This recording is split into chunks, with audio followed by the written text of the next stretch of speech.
Yes, good morning students. How are you all? I am Nitu Sharma, your assistant teacher again here with the same chapter but new topic, and we have to say the last topic of this chapter. अब इस video lecture में हम last topic discuss करेंगे, वो है हमारा institutional design. ठीक है, उसको करने से पहले फ़र्स्ट ऑफ ऑल हम थोड़ा सा पीछे का एक बार रिकैप कर लेते हैं, थोड़ा सा रिवीजन कर लेते हैं। आपने पढ़ा था अपार्थाइड साउथ अफ्रीका में किस प्रकार को कलर को लेकर डिस्क्रिमिनेशंस था, कौन कौन से ब्लैक कलर्स पे क्या क्या बैन लगे हुए थे। आपने देखा था कि उनको फॉरबिडन था वाइट एरियाज़ में जाने के लिए, उनके सेपरेट उनके चर्च थे, टॉयलेट्स थे, उनको वोटिंग देने का अधिकार नहीं था, किसी भी प्रकार का एनजीओ बनाने का अधिकार नहीं था, साथ में ही उनको किसी भी प्रकार के प्रोटेक्ट्स के लिए आवाज़ उठाने का भी अधिकार नहीं था। ये कुछ अपार्थाइड के बारे में हमने आपको बताया था, who is the white people and who is the black people and who is the coloured people. ठीक है, उसके बाद में देखिए आप सेकेंड में आता है कि उस अपार्थाइड के खिलाफ किसने, अफ्रीकन नेशनल कांग्रेस ने आवाज़ उठाई थी। और उसके बाद में एट लास्ट वहाँ जाके जो वाइट पीपल थे उन्होंने भी उनकी बात मानी और दोनों ने, वाइट और ब्लैक पीपल्स ने मिलके एक अपना खुद का संविधान वहाँ पे बनाया था।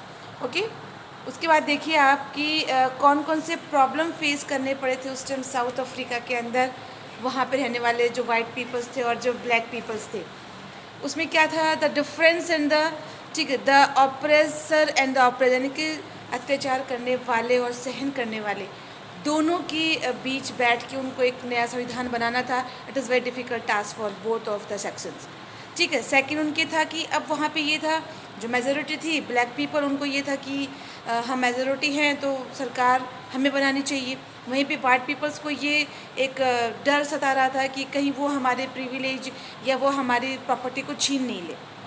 ठीक है, अब फिर उन दोनों ने आपस में तालमेल बिठाया और आपस में एक वादा किया कि हम आपके जो प्रॉपर्टी उसको नहीं छीनेंगे वाइट पीपल्स को। और वाइट पीपल्स ने भी ये कहा कि ठीक है, आप मेजॉरिटी है तो आप गवर्नमेंट बनाओ।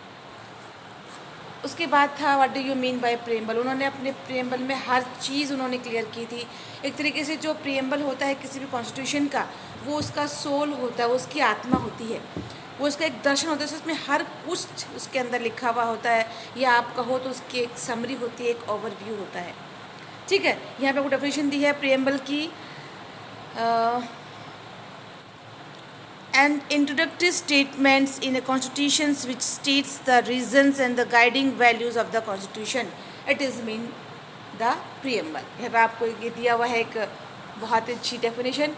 उसके बाद में उस प्रियम्बल में क्या था, आफ्टर 2 years डिस्कशन, ये बात चल रही है साउथ अफ्रीका की, after 2 years discussions and the debate of each other, और लास्ट में एक बहुत ही फाइन कॉन्स्टिट्यूशन बन के आता है साउथ अफ्रीका के अंदर, जो कि कहते हैं कि पूरे वर्ल्ड में सबसे अच्छा संविधान बन के आया।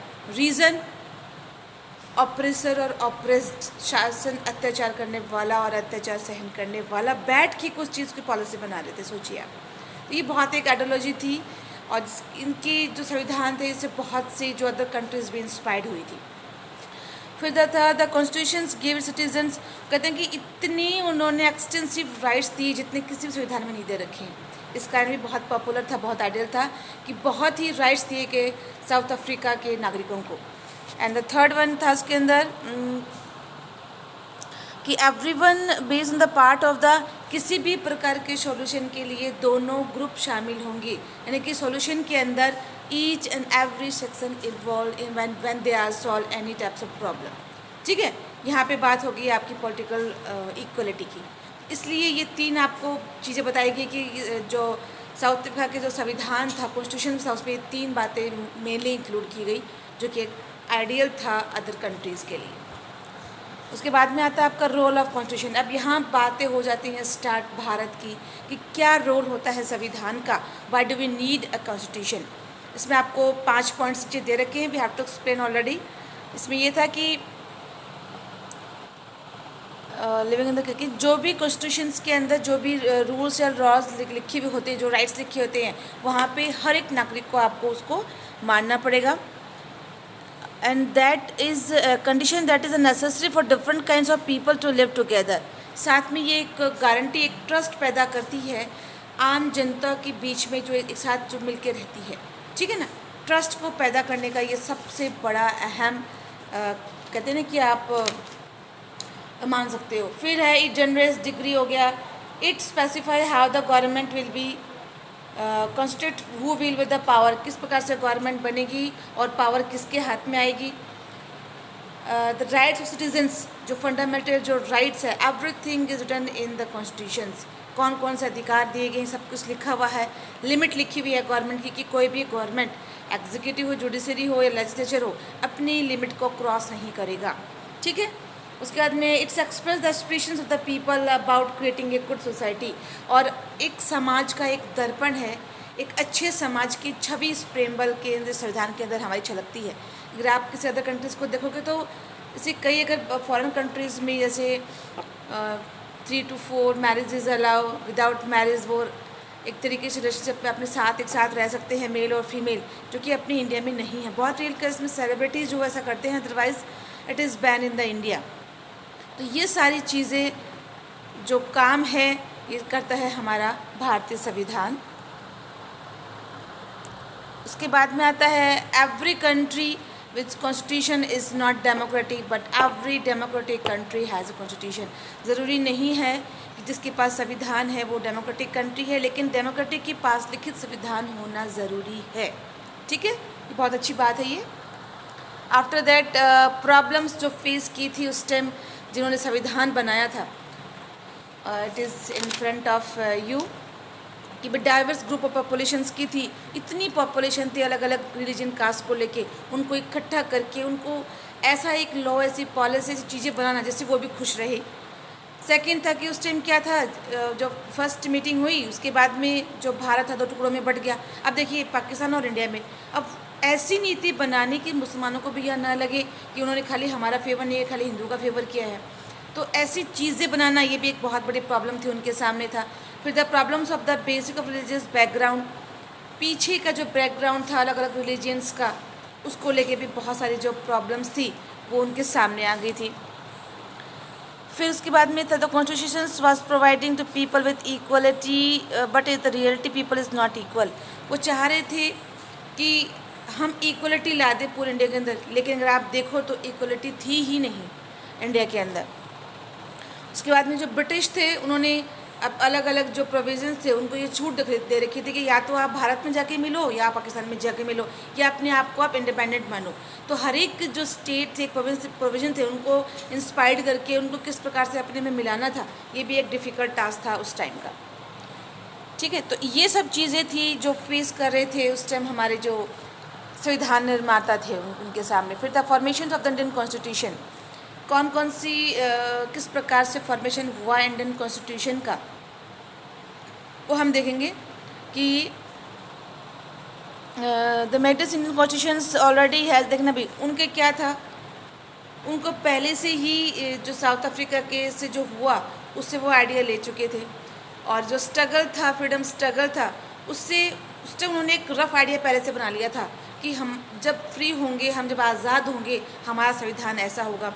फिर 1928 में जैसे मोतीलाल नेहरू थे तो उन्होंने 1931 में कराची का अधिवेशन जो हुआ था उसमें उन्होंने हर चीज़ उन्होंने क्लियर कर दी थी। फिर था आपका वो फैमिलिटी थे पॉलिटिकल इंस्टीट्यूशंस थे। फॉर एग्जांपल जैसे प्रोविजन लेजिस्लेचर थे जो ब्रिटिश उन्होंने उस टाइम अधिकार दिए थे कि आप अपने प्रोविजंस में इलेक्शंस करवा के राज कर सकते हो। तो उस टाइम क्या था, इलेक्शन से भी वो बिल्कुल फैमिलियर थे।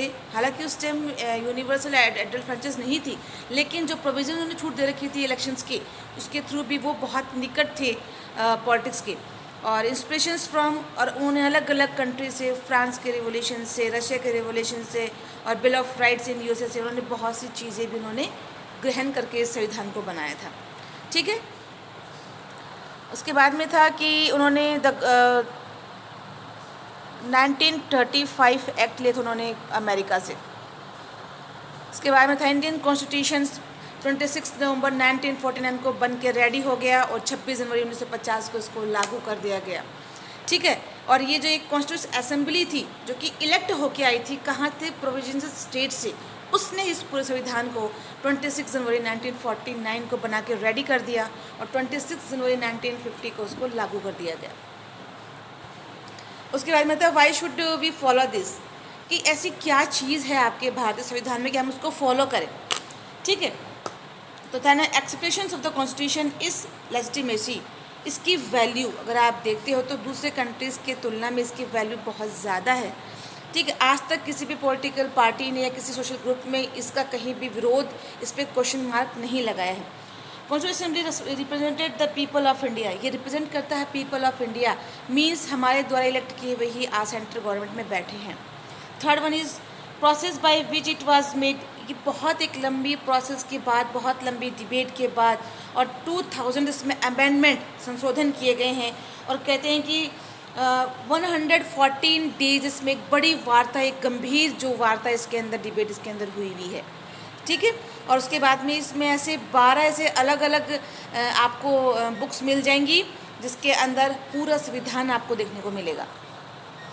So made by different types of people, अलग अलग टाइप्स के पीपल अलग प्रोविजन से लेके आए जो पीपल्स आए थे, जो अपने फील्ड में निपुण थे, उनकी सोच, उनकी व्यूज़, उनकी डिबेट से ये आपका संविधान बना था।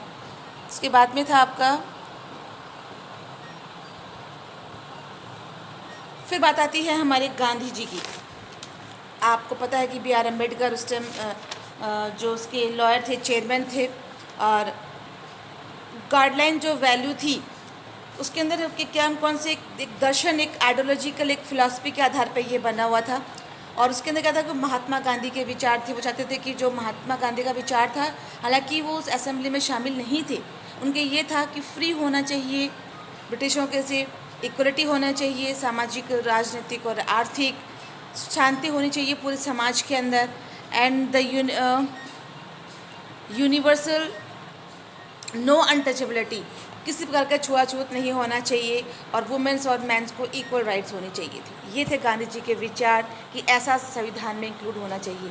वहीं अंबेडकर ने सेम बातें कही, लेकिन उनका मानना था कि राजनीतिक, पॉलिटिकल राइट्स, पॉलिटिकल फ्रीडम जब भी काम आएगा जब हमारे पास सोशल या इकोनॉमिक्स फ्रीडम हो या इक्वलिटी हो। उन्होंने बात की थी आपकी सोशल और इकोनॉमिक इक्वलिटी की। उनका ये भी मानना था कि हमें कहीं ना कहीं बैकवर्ड्स को रिजर्वेशन देना चाहिए। उसके बाद में जो आती है लास्ट टॉपिक हमारा, प्रीएम्बल। क्या चीज़ था प्रीएम्बल? अब प्रीएम्बल क्या था? एक तरीके से एक पोएम के रूप में गाया जाने वाला एक स्टार्टिंग विथ पोएम। उसके बाद में it contains all the philosophy and the moral values of which constitution has been built, ठीक है ना। पूरा फिलॉसफी और पूरा मॉरल वैल्यू इसके अंदर लिखा हुआ था। और provide a standard to examine any law of action by government to find critic good और बैड। और उसके माध्यम से उन्होंने एक तरीके से बैन लगा रखा था गवर्नमेंट के ऊपर कि सरकार है वो according to the law, according to the constitution work कर रहा है या नहीं कर रहा है। ये सब चीज़ें हमारे प्रीएम्बल के माध्यम से ही पॉसिबल है, ठीक है। अब आते हैं हमारे लास्ट टॉपिक पे। और प्रीएम्बल आपको पता है उसमें आपकी जो 10 चीज़ें इंक्लूड थी, we the people of India, sovereign, socialist, circular, democratic, republic, justice, liberty, equality and fraternity, ठीक है ना। ये 10 आपको पता होना चाहिए। And the last one, the ideas and the value. Institutions arrangements, what type of institution arrangement, किस प्रकार के अरेंजमेंट्स किए थे, संस्थाओं का अरेंजमेंट किया था। Your legislature, your executive and your judiciary, ठीक है। लेजिस्लेचर में है जैसे आपके पार्लियामेंट, आपके प्रधानमंत्री जी, एग्जीक्यूटिव में आपके IAS RS अधिकारी जितने भी हैं, जुडिशरी में आपका न्यायालय आ जाता है। हर एक संस्थाओं की अपनी अपनी पावर बांटी गई है, अपनी अपनी लिमिट क्रॉस नहीं कर सकते वो। तो इस प्रकार का संविधान में एक पूरा एक क्राइटेरिया बना हुआ है कि आपका काम ये है, आपका काम ये है, कोई दूसरे में इंटरफेयर नहीं करेगा। एक दूसरे के पावर को ज़्यादा, आप पावर को अनलिमिटेड रूप से यूज़ नहीं कर सकते। आप किसी प्रकार का जो फंडामेंटल राइट्स है उसका हनन नहीं कर सकते। इस प्रकार की इंस्टीट्यूशंस की जो व्यवस्थाएं हैं कॉन्स्टिट्यूशन में, everything is in the written, किसका क्या काम है, हर चीज़ लिखी हुई है। फिर who will have how much power, किस में कितना पावर है ये लिखा हुआ है। Puts the limit of the power of the government, और गवर्नमेंट पे कुछ लिमिटेशन रखी हुई हैं, चाहे वो इलेक्शन के ड्यूरिंग हो या किसी भी काम को लेके हो, किसी पॉलिसी को लेके हो। लेजिस्लेचर, एग्जीक्यूटिव एंड जुडिशरी, 3 आपके ये इंस्टीट्यूशंस हैं। फिर constitutional amendment, what do you, question बनता है what do you mean by constitutional amendments. Changes made in the constitution, संविधान के अंदर according to the requirement, according to the need जो बदलाव किए जाते हैं उनको कहते हैं कॉन्स्टिट्यूशन अमेंडमेंट। अभी इस अमेंडमेंट की ज़रूरत क्यों है? देखिए, जो चीज़ पहले बहुत टाइम से चली आ रही हो, ज़रूरी नहीं है कि उस टाइम वो सही हो। अब जो सही चली आ, ज़रूरी नहीं है कि आगे आने वाले फ्यूचर में वो सही हो, ठीक है। भी पहले 21 ईयर दे रखा था आपको वोटिंग को, अब वो 18 कर दिया। तो हर एक चीज़ बदलाव के लिए देखिए भारतीय संविधान निर्माताओं ने उसको ऐसा स्ट्रिक्ट नहीं बनाया कि उसमें आप कुछ चेंज नहीं कर सकते। उन्होंने उसमें गुंजाइश छोड़ी है, जो गलत है, जो बहुत पुराना हो चुका है उसको हटा देते हैं, उसमें नया चीज़ ऐड कर देते हैं। ये है आपका कॉन्स्टिट्यूशन अमेंडमेंट। और आपका जो कॉन्स्टिट्यूशनल डिज़ाइन भी है आपका legislature, executive and judiciary, her power उसमें बांटी गई है, हर लिमिटेशन उसके अंदर दिया गया है। So it is very long and detailed documents, therefore it need to be amended quite regular to keep its update करने के लिए ज़रूरी है उसमें amendment किया जाए। Those who crafted the Indian Constitution felt that it has to be in accordance with people aspirations and the changes in society। aspirations से समाज में परिवर्तन के अकॉर्डिंग उसमें आप चेंजेस भी कर सकते हो, but it's rights only in the parliament. ठीक है। So they did not see it as a scared, static and unalterable law। ठीक है, तो संविधान ने को ऐसा नहीं बनाया गया कि उसका कोई अल्टरनेट ही नहीं, उसमें अल्टरनेट भी शामिल है। Changes from time to time, the changes are called the constitution amendment. Okay, so हमारा चैप्टर पूरा हो गया। मैं आपको आज कुछ इसके नोट्स भेज देती हूँ, बाकी notes we have to provide tomorrow. Okay students, stay home, save lives, goodbye students.